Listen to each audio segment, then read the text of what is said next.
بسم اللہ الرحمن الرحیم قل لا أسألكم عليه أجرا إلا المودة في القربى اللهم صل على محمد وآل محمد۔ سامعین محترم، ایام اعضاء کی 34 کی مجلس آپ کے بہترین ذوق سماعت و ذوق ایمانی کی نظر ہے۔ آغاز گفتگو سے پہلے دو باتیں اپنے سننے والوں کے اذہان عالیہ کے حوالے کرنا چاہتا ہوں۔ پہلی بات تو یہ کہ جب بھی کوئی ذاکر کہیں مجلس پڑھنے کے لیے جاتا ہے تو اس کی سب سے پہلی تمنا، سب سے پہلی آرزو، سب سے پہلی خواہش یہ ہوتی ہے کہ مجمع اسے زیادہ سے زیادہ سننے والا مل جائے۔ اگر مجمع زیادہ ہو جاتا ہے تو مجمع کی کثرت کو دیکھ کر ذاکر کا دل خوشی سے باغ باغ ہو جاتا ہے، اور اگر مجمع کم رہ جائے تو مایوس ہو جاتا ہے۔ یہ دنیا کا طریقہ ہے، یہ دنیا کا فائدہ ہے، لیکن عزیزوں اور میرے دوستوں، خدا گواہ ہے کہ میں ان ذاکرین میں سے نہیں ہوں جو مجمع کی کثرت کو دیکھ کر موضوع کا انتخاب کرتے ہیں کہ اگر مجمع زیادہ ہو جائے تو کوئی بہترین موضوع منتخب کیا جائے، مجمع کم رہ جائے تو کوئی ایسا ہی موضوع سامعین کی سماعت کے حوالے کر دیا جائے، اس لیے کہ میرے اپنے عقیدے کے اعتبار سے اگر کوئی ذاکر ایسا کرتا ہے کہ وہ مجمع کی کثرت کو دیکھ کر موضوع کا انتخاب کرتا ہے تو وہ بازار کربلا کا تاجر تو ہو سکتا ہے، سیدہ کے لال کا ذاکر نہیں ہو سکتا۔ وہ بازار کربلا کا تاجر تو ہو سکتا ہے، سیدہ کے لال کا ذاکر نہیں ہو سکتا۔ ہمارا جس سے اجر لینا ہے وہ مجمع سے پہلے آ چکا ہے، جسے اجر دینا ہے وہ مجمع کے بعد جانے والا ہے، لہذا ہمیں مجمع کی فکر نہیں ہونا چاہیے۔ ایک مرتبہ صلوات پڑھیں محمد وآل محمد پر۔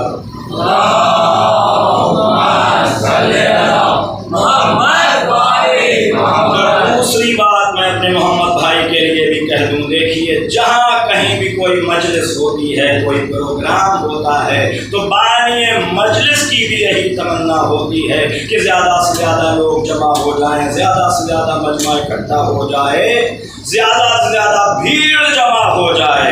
کثرت مجمع کو ہی ضمانت قرار دیا جاتا ہے کہ پروگرام بہت کامیاب، اور اگر مجمع کم رہ گیا تو یہ سمجھا جاتا ہے کہ پروگرام فلاپ ہو گیا، کامیاب نہیں ہوا۔ مجمع زیادہ ہو گیا تو یہ سمجھا جاتا ہے کہ پروگرام بہت کامیاب ہے۔ اگرچہ میرے عزیزوں، قرآن نے کبھی کثرت کی تعریف نہیں کی ہے، ہمیشہ قلت کو سراہا ہے۔ ان الانسان لفی خسر کا نعرہ بتا رہا ہے کہ اکثریت گھاٹے میں ہے، اقلیت فائدے میں ہے، لہذا اکثریت کا قصیدہ نہ پڑھنا، اکثریت کا قصیدہ نہ پڑھنا۔ اور اس سے بہتر دلیل میں اپنی اس بات کو مکمل کرنے کے لیے نہیں لا سکتا کہ کربلا جو آج سارے زمانے کے دلوں کی دھڑکن بنی ہوئی ہے، کربلا جو آج ساری انسانیت کے دلوں کی دھڑکن بنی ہوئی ہے، آپ یہ نہ سمجھیں کہ حسین جو کربلا میں لشکر لے کر آئے تھے، حسین تعداد کی جنگ لڑ رہے تھے۔ نہیں عزیزوں اور میرے دوستوں، لاکھوں کے مقابلے میں 72 کا لانا یہ تعداد کی جنگ نہیں ہو سکتا۔ حسین عزم کی جنگ لڑ رہے تھے، حسین حوصلے کی جنگ لڑ رہے تھے، حسین استقلال کی جنگ لڑ رہے تھے۔ عزیزوں اور میرے دوستوں، حسین کو اپنے خدر پر اتنا اعتبار تھا کہ ہر 72واں بن کر ہم میں شامل تو ہو جائے گا لیکن ہم میں کوئی فرار کرنے والا نہیں ہے۔ لہذا عزیزوں اور میرے دوستوں، اپنی عقل گھبرانا، اپنی اقلیت پر کبھی نہ شرمانا، اپنی اقلیت پر کبھی خوف زدہ نہ ہونا۔ افراد کم ہوں لیکن اتنے باحوصلہ ہوں کہ غیر حر بن کے شامل تو ہو جائے لیکن ہم میں کوئی فرار کرنے والا نہ ہو۔ ایک مرتبہ صلوات پڑھے محمد والے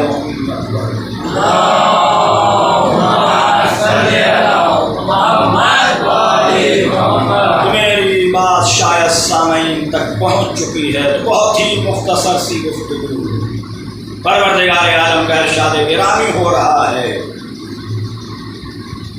من عمل صالحا من ذکر او انثی، جو شخص بھی عمل صالح کرے گا، جو شخص بھی عمل صالح انجام دے گا، من ذکر او انثی، چاہے عمل صالح کرنے والا مرد ہو چاہے عمل صالح کرنے والی عورت ہو، وَهُوَ مُؤْمِنٌ، بشرط کہ وہ مومن بھی ہو، فَلَنُحْيِيَنَّهُ حَيَاةً طَيِّبَةً، تو ہم ایسے شخص کو پاک و پاکیزہ زندگی دیں گے، وَلَنُجْزِيَنَّهُمْ أَجْرَهُمْ بِأَحْسَنِ مَا كَانُوا يَعْمَلُونَ، اور ہم اس کے عمل کی جو جزا دیں گے وہ اس کے عمل سے کہیں بہتر ہوگی۔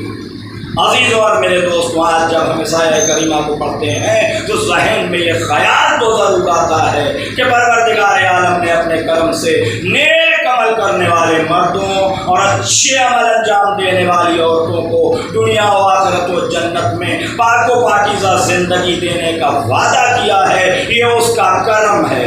لیکن کوئی حیرت، کوئی تعجب، کوئی اچنبھا، کوئی ایسی بات جس کو سن کر لوگ اچھل پڑیں، یا کوئی ایسی بات جس کے لیے تصور ہو کہ اپنے زمانے کے ماحول کے خلاف آواز اٹھائی قرآن نے، تو اس طرح کی کوئی بات سمجھ میں نہیں آتی۔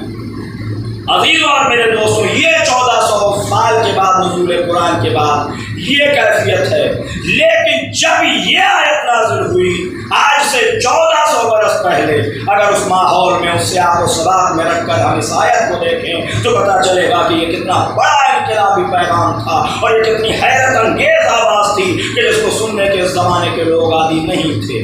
میں تھوڑی سی تصویر کشی کروں اس ماحول کی کہ جس ماحول میں یہ آیت نازل ہوئی ہے، اور پھر یہی ترجمہ سنا دوں گا آپ کو جو میں نے ابھی کیا ہے۔ فرق محسوس کریں گے آپ، بیان کرنے کی ضرورت نہیں ہے۔ دیکھیے، جب یہ آیت نازل ہوئی آج سے 1400 برس پہلے، جب اسلام دنیا میں آیا، رسول اسلام نے قول لا الہ کی صدا بلند کی، تو اسلام سے پہلے اس دنیا میں 3 طرح کی قومیں اور رہتی تھیں۔ ایک اکثریت تھی، میجارٹی تھی، اور 2 اقلیتیں تھیں، میجارٹیز تھیں۔ اکثریت کا نام تھا کفار، جو بتوں کی پوجا کرتے تھے اور زبان قرآن اور ہماری زبان میں کافر کہے گئے۔ مکے، مدینے اور اس کے گرد و پیش میں کفار کی اکثریت تھی۔ اقلیتوں میں سے ایک اقلیت کا نام تھا یہودی، جو کہتے تھے کہ ہم حضرت موسیٰ کے ماننے والے ہیں، ہم اللہ کے ماننے والے ہیں، ہم بت پرست نہیں ہیں، لیکن انہوں نے اپنی توحید کو بگاڑ لیا تھا۔ بتوں کی پوجا یہ لوگ بھی نہیں کیا کرتے تھے۔ تیسری اقلیت کا نام تھا عیسائی، جو کہتے تھے کہ ہم حضرت عیسیٰ کے ماننے والے ہیں، ہم اللہ کے ماننے والے ہیں، ہم بت پرست نہیں ہیں۔ وہ بھی بہرحال ایک اقلیت تھی، انہوں نے بھی اپنی توحید کو بگاڑ لیا تھا۔ تو یہ 3 طرح کی قومیں پہلے سے موجود تھیں۔ جب اسلام ان کے درمیان آیا تو ایک چوتھا پڑوسی تھا کہ جس نے محلے میں چوتھے آدمی نے گھر بنایا، 3 آدمی پہلے سے رہتے تھے۔ اب یہ تینوں عورت کے متعلق کیا کہتے تھے یہ سن لیجیے۔ کفار کا کہنا تھا کہ کسی کے یہاں لڑکی کا پیدا ہونا نہایت ذلت و خواری و رسوائی و انسلٹ کی بات ہے، اور باعزت طریقہ اس دھبے کو دھونے کا یہ ہے کہ پیدا ہوتے ہی اسے قتل کر دیا جائے، وہ زندہ ہی نہ رہے جو یہ دھبا باقی رہے، جس کا تذکرہ قرآن میں بھی موجود ہے کہ وَإِذَا الْمَوْءُودَةُ سُئِلَتْ بِأَيِّ ذَنبٍ قُتِلَتْ، کہ جب پیدا ہوئی لڑکیوں سے پوچھا جائے گا کہ انہیں کس جرم میں قتل کیا گیا۔